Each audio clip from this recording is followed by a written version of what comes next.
നമസ്കാരം. നമ്മൾ പലപ്പോഴും വളരെ യുക്തിപൂർവമാണ് തീരുമാനങ്ങൾ എടുക്കുന്നത് എന്നാണ് നമ്മൾ കരുതുന്നത്. പക്ഷേ അതങ്ങനെയല്ല. നമ്മൾ അനാവശ്യമായ പല അർത്ഥങ്ങളും കൊടുത്ത് നമ്മൾ ഇതെല്ലാം കോംപ്ലിക്കേറ്റഡ് ആക്കി മാറ്റുകയാണ് ചെയ്യുന്നത്. പലപ്പോഴും നമ്മുടെ തീരുമാനങ്ങളെല്ലാം തെറ്റാണ്. പക്ഷെ അത് നമുക്ക് സമ്മതിക്കാൻ വയ്യ. ഞാൻ ഈ കാര്യം പറയുമ്പോൾ നിങ്ങൾക്ക് തോന്നാം നമ്മൾ പല കാര്യങ്ങളും ആലോചിച്ചുറപ്പിച്ച് തീരുമാനിച്ചുറപ്പിച്ചൊക്കെയല്ലേ എടുക്കുന്നത്, പിന്നെ അതെങ്ങനെ തെറ്റിപ്പോകും എന്ന്. അത് മനസ്സിലാക്കാനായിട്ട് ഞാൻ നിങ്ങളോട് കുറച്ച് ഉദാഹരണങ്ങൾ പറയാം. വർഷം 1915 ഇറ്റലി സംയുക്ത ശക്തികളുടെ ഭാഗമായി ഒന്നാം ലോകമഹായുദ്ധത്തിലോട്ട് ഇറങ്ങി പുറപ്പെടുകയാണ്. ഇറ്റലിയുടെ അടുത്തുള്ള ആസ്ട്രോ ഹംഗറി എന്നുള്ളൊരു രാജ്യം അവരുടെ കുറച്ച് സ്ഥലങ്ങൾ അന്യായമായി കൈയടക്കി വെച്ചിട്ടുണ്ട്. അത് തിരിച്ചെടുക്കണം എന്നുള്ളൊരു ഉദ്ദേശത്തോടെയാണ് ഇറ്റലി ഈ യുദ്ധത്തിലോട്ട് ഇറങ്ങിത്തിരിക്കുന്നത്. ഈ യുദ്ധത്തിന് ഇറങ്ങിത്തിരിക്കുമ്പോൾ ഇറ്റലിയിലുള്ള നേതാക്കളും ആളുകളെല്ലാം കരുതിയത് അവർക്ക് പെട്ടെന്ന് ഈ യുദ്ധം ജയിക്കാൻ കഴിയുമെന്നാണ്. അവർക്ക് പെട്ടെന്ന് അവരുടെ സ്ഥലമെല്ലാം തിരിച്ചെടുത്ത് പൂർവാധികം ശക്തിയോടെ തിരിച്ചു വരാൻ കഴിയുമെന്നുള്ള വിശ്വാസത്തിലാണ് ഇവർ ഈ യുദ്ധത്തിലോട്ട് ഇറങ്ങിപ്പോകുന്നത്.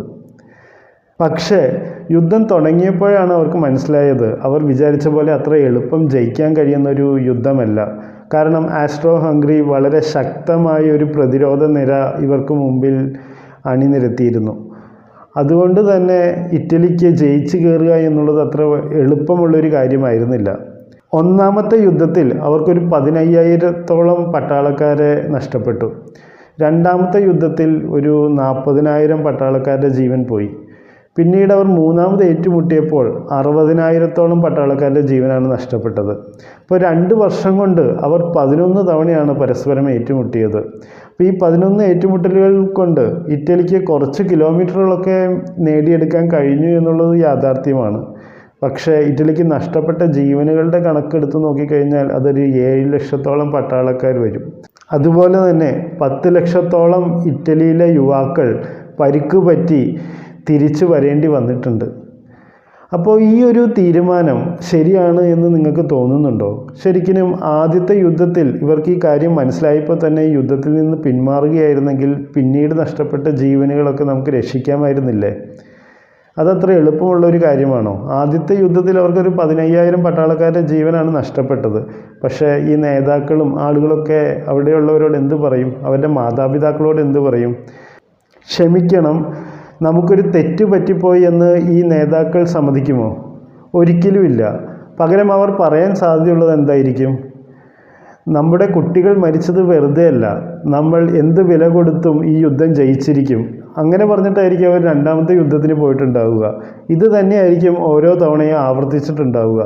ഇതിങ്ങനെ ആവർത്തിച്ച് വന്നപ്പോൾ ഏകദേശം നഷ്ടപ്പെട്ടത് 7 ലക്ഷത്തോളം പട്ടാളക്കാരുടെ ജീവനാണ്. ശരിക്കും ഒരു ബുദ്ധിപൂർവമായൊരു തീരുമാനം എടുത്തിരുന്നെങ്കിൽ ഇവരുടെ നഷ്ടം ഒരു 15,000-ൽ ഒതുക്കാമായിരുന്നു. ആ സമയത്തൊരു സമാധാന കരാറിൽ ഒപ്പിട്ടിരുന്നെങ്കിൽ ആസ്ട്രോ ഹംഗറിക്ക് പ്രത്യേകിച്ച് ആവശ്യങ്ങളൊന്നും ഉണ്ടായിരുന്നില്ല, അവരും അതിന് വഴങ്ങിയേനെ. പക്ഷേ ഈ ഒരു ബുദ്ധിപൂർവമല്ലാത്തൊരു തീരുമാനം കൊണ്ട് വലിയൊരു നഷ്ടമാണ് ഇറ്റലിക്ക് സംഭവിച്ചത്. ഇതേ ലോജിക്ക് തന്നെയാണ് ദൈവവിശ്വാസത്തിലും മതവിശ്വാസത്തിലുമൊക്കെ മനുഷ്യർ ഉപയോഗിക്കുന്നത്. മതങ്ങളെല്ലാം മനുഷ്യരോട് വിലപിടിപ്പുള്ള സാധനങ്ങൾ അവർക്ക് വേണ്ടിയിട്ട് ദാനമായി നൽകാൻ ആവശ്യപ്പെടും. അപ്പോൾ ഇങ്ങനെയുള്ള വിലപിടിപ്പുള്ള സാധനങ്ങൾ നമ്മൾ മതങ്ങൾക്കും ദൈവത്തിനുമായിട്ട് ദാനം നൽകുമ്പോൾ നമുക്ക് ദൈവത്തിലും മതത്തിലുമുള്ള വിശ്വാസം കൂടുകയാണ് ചെയ്യുന്നത്. അതെങ്ങനെയാണ് എന്നുള്ളതല്ലേ? നമ്മളൊരു വിലപിടിപ്പുള്ള സാധനം ഈ ദൈവത്തിന് വേണ്ടി അല്ലെങ്കിൽ മതത്തിന് വേണ്ടി ത്യജിക്കുമ്പോൾ അതൊരു വിഡ്ഢിത്തമായി പോയെന്ന് നമുക്ക് ഉൾക്കൊള്ളാൻ കഴിയില്ല.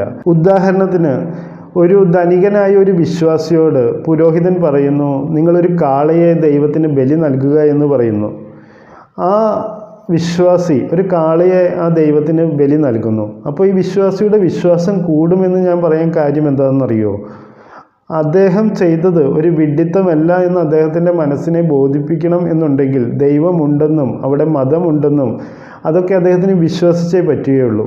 അദ്ദേഹം കൊടുത്തൊരു കാള വെറുതെയായി പോയില്ല എന്ന് അദ്ദേഹത്തിന് ബോധ്യപ്പെടുത്തണമെന്നുണ്ടെങ്കിൽ അവിടെ ആ വിശ്വാസങ്ങളെല്ലാം നിലനിൽക്കുന്നുണ്ട് എന്ന് അദ്ദേഹത്തിന് വിശ്വസിച്ചേ മതിയാകൂ.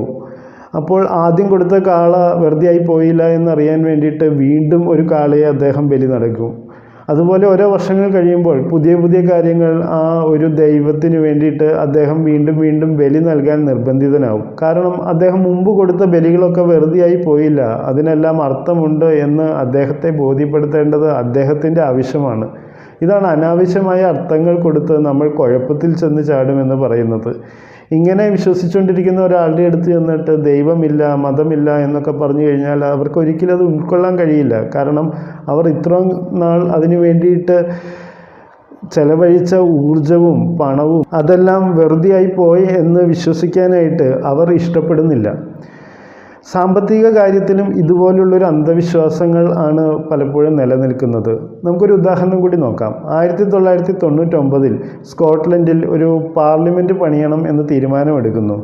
അപ്പോൾ ഈ പാർലമെൻറ്റ് പണിയാനായിട്ട് അവർ കണക്ക് കൂട്ടിയത് 2 വർഷവും ഏകദേശം ഒരു $40 ദശലക്ഷം അവർ ഇതിനു വേണ്ടിയിട്ട് മാറ്റിവെച്ചത്. പക്ഷേ ഈ പണി കഴിഞ്ഞ് വന്നപ്പോൾ ഇവർക്ക് ചിലവായത് 5 വർഷവും $400 ദശലക്ഷം. എന്തുകൊണ്ടാണ് ഇത്രയും വലിയൊരു പണം അവർക്ക് ചിലവാക്കേണ്ടി വന്നത്? കാരണം ആദ്യത്തെ ഗഡു കൊടുത്തു കഴിഞ്ഞപ്പോൾ, അല്ലെങ്കിൽ ആദ്യത്തെ $40 ദശലക്ഷം ആ കോൺട്രാക്ടറിന് കൊടുത്തു കഴിഞ്ഞപ്പോൾ ഇവർ ഈ പണി തുടങ്ങി. പക്ഷേ പല സാഹചര്യങ്ങൾ കൊണ്ട് ആ പണം കൊണ്ട് ഈ പണി മുന്നോട്ട് പോകാൻ കഴിഞ്ഞില്ല. അപ്പോൾ കോൺട്രാക്ടർ വീണ്ടും വന്നിട്ട് പറഞ്ഞു ഇതിൻ്റെ പണി പൂർത്തിയാക്കാൻ കുറച്ചുകൂടി പണം ആവശ്യമുണ്ട് എന്ന്. അപ്പോൾ അവർ വീണ്ടും, നമ്മൾ എന്തായാലും ഇത്രയും കാശ് ഓൾറെഡി ചിലവാക്കിയതല്ലേ, നമുക്ക് കുറച്ചുകൂടി പണം അതിന് കൊടുത്ത് അത് പൂർത്തിയാക്കാമെന്ന രീതിയിൽ വീണ്ടും ഒരു $40 ദശലക്ഷം കൂടി അനുവദിക്കുന്നു. ഈ പ്രോസസ്സ് റിപ്പീറ്റ് ചെയ്തുകൊണ്ടേയിരുന്നു. അതായത് ഇത് ചിലവാക്കുന്നത് വ്യക്തമായ യഥാർത്ഥമായ രീതിയിലാണോ, ഇത് ശരിയായ രീതിയിലാണോ പോകുന്നത്, നമ്മുടെ കണക്കുകൂട്ടലിനനുസരിച്ചാണ് ഈ പണം ചിലവാക്കുന്നത് എന്നുള്ളതല്ല അവിടെ മാനദണ്ഡമാക്കിയെടുത്തത്. അവർ ഓൾറെഡി ഇത്രയും പണം ചിലവാക്കി, അപ്പോൾ ഇനി കുറച്ചുകൂടി പണം ചിലവാക്കിയിട്ട് നമുക്ക് പൂർത്തിയാക്കാമെന്നൊരു ലോജിക്കിലാണത് മുന്നോട്ട് പോയത്. അങ്ങനെ പോയതുകൊണ്ട് ഇത് പണി പൂർത്തിയാക്കാനായിട്ട് 5 വർഷവും അതുപോലെ തന്നെ $400 ദശലക്ഷം ചിലവായി വന്നു അവസാനം. നമ്മുടെ പല തീരുമാനങ്ങളും ഇതുപോലെയാണ്.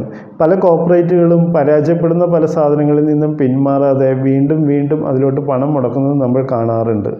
പല വ്യക്തികളും പരാജയപ്പെടും എന്നുള്ള ബന്ധങ്ങളിലൊക്കെ നമ്മൾ ഓൾറെഡി ഇത്രയും ഊർജവും പണവും കാര്യങ്ങളും എല്ലാം ചിലവാക്കി. അപ്പോൾ അതുകൊണ്ട് അവർ വീണ്ടും വീണ്ടും ചിലവാക്കിക്കൊണ്ടിരിക്കുന്നത് നമ്മൾ കാണാറുണ്ട്. അതായത് നമ്മൾ അനുഭവിച്ച കഷ്ടപ്പാടുകളൊക്കെ വെറുതെയായി പോയി എന്ന് നമ്മുടെ മനസ്സിന് സമ്മതിക്കാൻ പറ്റില്ല. അതിലും ഇഷ്ടം നമുക്ക് ഇനി വരാനുള്ള കഷ്ടപ്പാടുകൾ കൂടി അനുഭവിക്കുക എന്നുള്ള ഒരു കാര്യമാണ്.